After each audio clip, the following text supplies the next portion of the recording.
Hi guys, ఏంటి ఎయిర్పోర్ట్లో ఉన్నాను అనుకుంటున్నారా? I'm going back to my work, అదే షిప్కి. సో ఇప్పుడు వైజాగ్ ఎయిర్పోర్ట్లో ఉన్నా. హాయ్ ఫ్రమ్ మై సైడ్, అందరూ ఎలా ఉన్నారు? సో ఇది వైజాగ్ ఎయిర్పోర్ట్, ఒకసారి చూసేయండి ఎవరైతే చూడలేదో వాళ్ళ కోసం. ఇది మన కైలాసగిరి ఇంకా సింహాచలం టెంపుల్ యొక్క ఆర్ట్ ఉంది పైన. బాగుంది, చాలా బాగుంది, చాలా చాలా బాగుంది.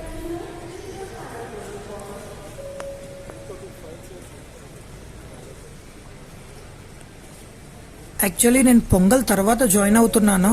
సో ఇక్కడ ఎయిర్పోర్ట్లో పొంగల్, హ్యాపీ పొంగల్ అని ఒక చిన్న ఆర్ట్ పెట్టారు, మన ఫెస్టివల్ కదా. సో అది మీకు చూపిస్తున్నా. Happy pongal to my viewers and subscribers. బాగుంది కదా. ఎవరైతే మన వైజాగ్ ఎయిర్పోర్ట్ చూడలేదో వాళ్ళ కోసం చూపిస్తున్నా, ఒకసారి చూసేయండి ఎలా ఉందా, లోన ఎలా ఉందా అనేది. సో చాలామంది ఫస్ట్ టైం ఫ్లైట్ ఎలా వెళ్ళాలి, ఎక్కడి నుండి ఏంటి ప్రొసీజర్ కూడా తెలియదు. సో అది కూడా ఒకసారి చెప్తా. ఏం లేదు, జస్ట్ సింపుల్. సో అందరికీ అర్థమయ్యేటట్టుగా చెప్తా. కోర్స్ నేను కూడా ఫస్ట్ టైం, నాకు తెలియదు. సో నేను కూడా యూట్యూబ్లో చూడడం ఎలాగా ఏంటి ప్రొసీజర్ అలానే. బట్ అది బ్యాక్ 5 years బ్యాక్ అనమాట, ఇప్పుడు కాదు. ఎయిర్పోర్ట్ లోనకి రావాలంటే టికెట్ ఇంకా ఐడి చెక్ చేస్తారు. లోనకి వచ్చిన తర్వాత ఇవి బెల్ట్స్ అనమాట, పర్టికులర్ ఎయిర్లైన్స్ యొక్క బెల్ట్లో. సో ఇక్కడ లగేజ్ స్కానింగ్ అయిపోయిన తర్వాత మనం పర్టికులర్ ఎయిర్లైన్స్కి వెళ్ళాలి. వెళ్ళిన తర్వాత లగేజ్ వెయిట్ చెక్ చేసి మన బోర్డింగ్ పాస్ అనేది ఇస్తారు. సో నా లగేజ్ అయితే నేను అక్కడ వేసేసాను. ఎదుగో బోర్డింగ్ పాస్ చూపిస్తా. బోర్డింగ్ పాస్ ఇది. ఇప్పుడు మనం గేట్కి వెళ్ళాలి. గేట్కి వెళ్ళే ముందు చెక్-ఇన్ అనేది ఉంటుంది, సెక్యూరిటీ చెక్-ఇన్. అక్కడ మన బెల్ట్లు, ల్యాప్టాప్ ఏమైతే ఉందో మొత్తం అన్నీ తీసేయాలి. తీసి మన ఎలక్ట్రానిక్స్ అన్నీ తీసి సపరేట్ బ్యాగ్లో పెట్టి ఓన్లీ మన స్కానింగ్ తీస్తారు.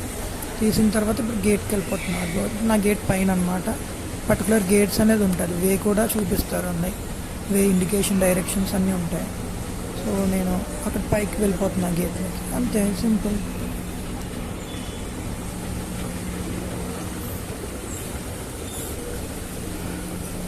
సో నేను నా గేట్ దగ్గరికి అయితే వచ్చేసా. మా ఫ్లైట్ ఏమో చాలా డిలే ఉంది, 6 hours డిలే ఉంది. సో పక్కన రెస్టారెంట్స్ కూడా ఉన్నాయి, అన్ని ఫుడ్ కోర్ట్స్ అన్నీ ఉన్నాయి. సో ఫుడ్ కోర్ట్కి వచ్చా ఏమైనా తిందామని. అట్లీస్ట్ టైం అయినా పాస్ అవుతుంది కదా, 6 hours అలా వెయిట్ చేయాలి. సో శాండ్విచ్ అయితే ఆర్డర్ పెట్టుకున్నా, అలా వెయిట్ చేస్తున్నా. చూడండి ఎలా ఉందో అన్నీ. ఇది నా బ్యాగ్. సో తినేసాక ఇంకా మా బోర్డింగ్ అయితే స్టార్ట్ చేసేసారు finally, after waiting for 6 hours. ఇది మన వైజాగ్ నైట్ వ్యూ అనమాట. ఆల్రెడీ మన డే వ్యూ అనేది నేను ఫస్ట్ వ్లాగ్లో చెప్పా, ఫస్ట్ వీడియోలో. ఒకసారి చూసేయండి అది కూడా, డే వ్యూ ఎలా ఉందో. ఇది నైట్ టైం అనమాట, అంత క్లారిటీగా లేదు. వైజాగ్ నుండి ఢిల్లీకి వెళ్తున్నా.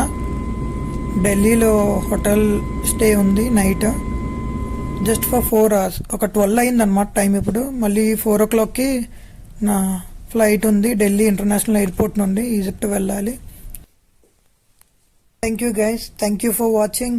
See you in next part. నెక్స్ట్ పార్ట్లో చెప్తా అదర్ కంట్రీ ఎలా వెళ్ళానో ఏంటో అనేది. Thank you, bye bye.